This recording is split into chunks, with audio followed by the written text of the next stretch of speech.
Bonjour à tous, bienvenue sur ma chaîne pour une nouvelle vidéo. Donc cette fois-ci ce sera sur le jeu La Vallée des Marchands, un jeu de cartes, un jeu de deck building de la société Brajlon. Dans ce jeu vous allez incarner un marchand qui participe à un concours assez épique car le gagnant pourra intégrer la célèbre guilde des marchands extraordinaires. Dans ce monde de pandas, de ratons laveurs et de caméléons, vous allez pouvoir montrer vos compétences, votre qualité de marchand et présenter le plus beau étal possible. Voilà pour le jeu. Maintenant je vais vous présenter ce qu'il y a à l'intérieur. Dans ce jeu de cartes prévu pour des parties de 30 minutes, 2 à 4 joueurs et du 12 ans et plus, mais bon, si avec vos enfants de 10 ans vous pourrez facilement jouer, donc un jeu de Samy Laxo. Eh bien, on a tout ceci. Donc, on a déjà comme matériel un petit plateau qui nous sert de marché. C'est là où vous positionnez les cartes qui seront accessibles aux joueurs qui pourront acheter. On trouve bien sûr une petite notice et des cartes. Dans les cartes, on trouve 6 peuplades, 6 paquets de 15 cartes, comme ici, et un paquet de 20 cartes de Camelot, des cartes génériques. Chaque peuplade qu'on retrouve ici est composé de 15 cartes d'une valeur allant de 1 à 5. Chaque peuplade a ses propres caractéristiques. Alors, pour les haras et calates, ce sera surtout une maîtrise de main. Pour les ratons nordiques chapardeurs, là c'est une touche d'interactivité entre joueurs. C'est-à-dire que grâce à ces cartes, vous pourrez échanger des cartes, prendre des cartes ou donner des cartes avec vos voisins. Les pandas, c'est pour la maîtrise du marché. Les Oslo chanceux, c'est une faction qui intègre un dé et donc du hasard. Donc ça peut ou pas vous apporter quelques bonus pour les différentes actions que vous voulez faire. On a les écureuils volants amasseurs. Donc là, c'est surtout pour la mise en place des étals. Ça facilite. Par exemple, avec cette carte, vous pourrez utiliser les camelotes, les cartes camelotes pour construire vos étals, ce que vous ne pourrez pas faire avec les autres peuplades. Et la dernière, réservée plus pour les experts, les caméléons ténébreux, donc comme un caméléon, vous pourrez copier les cartes déjà posées sur la table. Donc ça demande une certaine maîtrise et une certaine connaissance du jeu. C'est là qu'on arrive à la première mécanique que je trouve intéressante dans la Vallée des Marchands, c'est que avec vos amis autour de la table, vous allez choisir les peuplades. Donc, lors d'une partie, on utilise une peuplade par joueur, plus une dernière, une de plus. Donc, selon les combinaisons, selon les peuplades que vous allez choisir, il y aura une synergie, il y aura des combinaisons, des combos de cartes qui vont se mettre en place. Si vous voulez faire une partie avec de l'interactivité entre joueurs, vous allez jouer avec les ratons. Si vous voulez jouer chacun dans son coin, vous choisirez les autres peuplades. Pour les experts, vous mettrez les caméléons en jeu. Donc ça déjà, c'est un très bon point. Parce que selon les peuplades que vous allez choisir dans votre partie, vous n'aurez pas les mêmes combos, le même type de jeu. Et ça peut s'adapter à tous les niveaux des joueurs. Donc ça, c'est un très bon point de mon point de vue. Alors on voit qu'il y a 6 factions, donc si vous jouez à 4, vous utiliserez 5 factions sur les 6. C'est là on arrive au petit détail, c'est que si vous faites beaucoup de parties, vous enchaînez les parties à 4 joueurs, les combinaisons des peuplades seront peut-être vite faites, vite redondantes, mais l'éditeur nous rassure, Brajlon a déjà prévu, a déjà anticipé ce problème, et d'autres peuplades vont arriver dans votre boîte. Donc ça permettra de rajouter encore la diversité dans ce magnifique jeu. Alors au niveau de la mise en place, vous allez voir, c'est très rapide. On choisit les peuplades que nous allons utiliser. Donc là je vais faire une mise en place pour 2 joueurs. Donc 2 joueurs ça fait 2 peuplades, plus une dernière ça fait 3. On va prendre les haras écarlates, les ratons nordiques et les pandas. Chaque peuplade est constituée de 15 cartes, avec des cartes de valeur allant de 1, ici le chiffre, à 5. Voilà, ici. Sur une carte, on trouve différentes informations. On trouve ici le nom de la carte, sa valeur, la peuplade dont elle fait partie, donc il y a toujours une petite icône, un symbole plus lié aux cartes techniques, c'est-à-dire qu'elle donne une action bonus, ici le type de carte, et là l'effet de la carte. Dans le jeu, vous aurez 3 types de cartes différentes. Les cartes techniques, donc c'est des cartes actions. Vous les posez, vous utilisez l'effet de la carte. Après, elle va dans votre défausse. On a les cartes comme ici marquées passives. Tant que vous avez la carte en main, vous bénéficiez gratuitement, que ça ne coûte pas d'action, de l'effet indiqué sur la carte. La dernière carte possible, c'est la carte rebut, donc les cartes câblottes. En fait, c'est juste des marchandises sans valeur. Elle vous sert en général à acheter les cartes au marché, à combler votre main, et dans certains cas, avec certaines peuplades, dont les écureuils, de compléter votre étal. En début de partie, chaque joueur va recevoir une carte niveau 1 de chaque peuplade mise en jeu, donc ici 3. Il complétera sa main jusqu'à 10 cartes avec des cartes câblottes. Donc dans une partie à 2 joueurs, on complète avec cette carte. Et une partie à 4 joueurs, on complète avec 5 cartes. On fait ceci pour tous les joueurs. 3, 4, 5, 6, 7. Et là, le deck de départ est déjà constitué pour les joueurs. Ils peuvent le mettre dans leur aire de jeu. On retire les cartes niveau 1 de chaque peuple restant. On les met dans la boîte, elles ne serviront plus. Et il nous reste donc les cartes de 2 à 5 de chaque peuple. On prend toutes ces cartes, on les mélange. Et ici. Je suis très doué, vous voyez, pour mélanger les cartes. J'adore faire ça quand elles ne sont pas slivées. Voilà. Et une fois que vous avez mélangé les cartes des peuplades choisies, vous les mettez sur la gauche du plateau marché. Et ça formera la pioche du marché. Il ne reste plus qu'à mettre en place 5 cartes, comme ici. Ce seront les cartes que les joueurs pourront acquérir pour enchérir leur deck de cartes.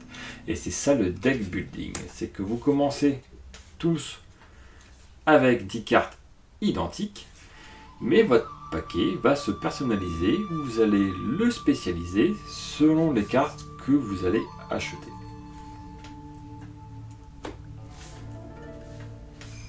Une fois ceci fait, eh bien la mise en place est terminée, vous êtes prêt à jouer.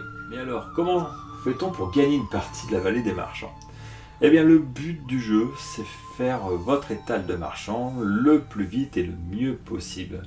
Alors comment c'est simulé au niveau du jeu? C'est que dans la partie, vous allez utiliser les cartes de votre deck de départ, vous allez utiliser les cartes que vous avez acquis au marché pour faire des colonnes de cartes devant vous. Vous devez dans le jeu constituer 8 colonnes de cartes, comme ceci posées, avec une valeur croissante. La première colonne ayant une valeur de 1 et la 8e une valeur de 8. Chaque colonne ne peut être constituée que de cartes de la même famille, de la même peuplade, donc de la même couleur. Comme ici, la colonne numéro 2 est faite. Pour la colonne numéro 3, eh bien, je peux la constituer de 2 cartes vertes. Ici, 2 et 1, somme de 3. La particularité, c'est que je ne peux pas la constituer en plusieurs étapes. C'est-à-dire que je dois poser les 2 cartes en même temps pour arriver à la valeur en même temps. D'où l'intérêt d'enrichir son deck et d'acquérir des cartes au marché ou d'en récupérer chez le voisin. On fait ceci jusqu'à avoir 8 colonnes de valeur de cartes croissant de 1 à 8. Le premier joueur à réussir cet exploit remporte la partie. Alors, chaque joueur en début de jeu va piocher 5 cartes de son deck de départ. Et le chiffre de 5 est le chiffre référent, c'est-à-dire qu'à la fin de votre tour, vous devrez toujours avoir au minimum 5 cartes. Vous pouvez en avoir plus, mais vous pouvez aussi en avoir au minimum 5. Les deux joueurs, joueur 1 et joueur 2, ont tiré leur main. Vous voyez que le joueur 1 est plus malchanceux, il n'a que des cartes camelotes, et le joueur 2 a réussi à avoir 2 des 3 cartes peuplades de son deck de départ. Quand c'est à vous de jouer, votre tour se divise en 2 phases. Il y a une phase action, où vous pouvez faire 4 choses. Acheter une carte du marché, utiliser une carte technique, comme cette jolie carte panda. Vous pouvez commencer à mettre en place les colonnes de cartes, donc mettre en place votre étal en posant les cartes devant vous. En le faisant, vous ne pourrez plus utiliser ces cartes. Et en dernière action, votre main comme celle-ci est plus que limite, vous voulez en changer, ben vous pouvez vous défausser, vous pouvez ranger les articles à la défausse et vous compléterez votre main à 5 avec des nouvelles cartes. Une fois que votre action est faite, on passe à la seconde phase, la phase rangement. On complète notre main avec des cartes de la pioche jusqu'à arriver à 5 et on complète les cartes du marché qui auraient été prises par de nouvelles. Et votre tour s'arrête. Le joueur suivant prend la main et c'est à lui de jouer. Vous voyez, donc c'est assez fluide, c'est assez rapide. Là maintenant, je vais vous étayer un petit peu les différentes actions. Alors, c'est au joueur 1 à jouer. Vous voyez qu'il a 5 cartes camelotes d'une valeur de 1. Et avec ça, il ne peut pas poser les cartes pour faire un étal.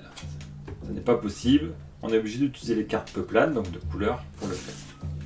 Donc, avec une carte comme celle-ci, je ne peux faire qu'une action. La première, c'est acheter une carte au marché. Comment ça marche? Eh bien, on voit que les cartes ont des valeurs. Donc ici, 4, 3, 4, 2, 2. Le coût d'achat au marché correspond à la valeur, plus au malus, à l'indication qui se trouve aussi au-dessus. Donc, plus 1, plus 2, 3 et 4. Donc, le bien prépayé ici a une valeur de base de 2, mais à cause du malus, il faudra que je dépense 6 de valeur pour l'acheter. Ici, aucun malus, 4. Deuxième carte, valeur de base de 3, plus le petit préjudice de 1, ça fait 4 aussi. J'ai 5 cartes de 1 dans la main, donc je peux acheter au maximum une carte de valeur 5. Je vais me contenter de prendre cette carte-ci, essayer d'économiser. Donc, je paye l'équivalent de sa valeur en cartes, 4 cartes, que je mets à ma défausse. Du coup, ça donne le droit de la prendre et de l'additionner à ma main. Et c'est là où on voit la première mécanique d'un jeu de cartes, de deck building, d'un deck identique entre chaque joueur. Là, je viens de le personnaliser. J'ai une carte que les autres n'ont pas. Et c'est le principe du deck building, c'est que je vais spécialiser, je vais personnaliser mon deck au fur et à mesure de mes achats et des cartes que je vais récupérer. Alors on voit ici que la carte que j'ai trouvée, c'est une trouvaille du marché. C'est une carte du peuplade panda. C'est une carte passive, donc c'est-à-dire que je peux bénéficier de son effet dans ma main, de la carte, tant que je l'ai dans ma main. Donc une fois par tour, vous pouvez jeter une carte de la pioche du marché en achetant avec trouvaille du marché. Vous pouvez acquérir la première carte de la défausse du marché. Donc c'est-à-dire, une fois traduit, c'est que grâce à cette carte, à chaque tour, du moment que je l'ai en main, je peux jeter une carte du marché, la mettre à la défausse, donc celle-ci, la mettre là, et en achetant avec cette carte, en l'utilisant, acquérir la carte que je viens de retourner au marché. Donc on voit que là, peuplade panda, une peuplade de gestion de marché. La carte était en main, j'ai fini mon action, j'ai acheté une carte au marché, donc on va compléter le marché en déclarant les cartes. Donc on voit que cette phase permet de faire baisser le coût des cartes en les déclarant sur la droite. Celle-ci qui avait une valeur de 6 juste avant mon tour a maintenant une valeur de 5 pour le joueur suivant. Et on complémente le marché avec les cartes autour. J'ai fini de jouer. Avant de passer la main, je dois compléter ma main jusqu'à 5 cartes. Si j'ai 5 cartes, c'est bon. Ça peut être au joueur 2 de jouer. Le joueur 2 a une main un peu différente.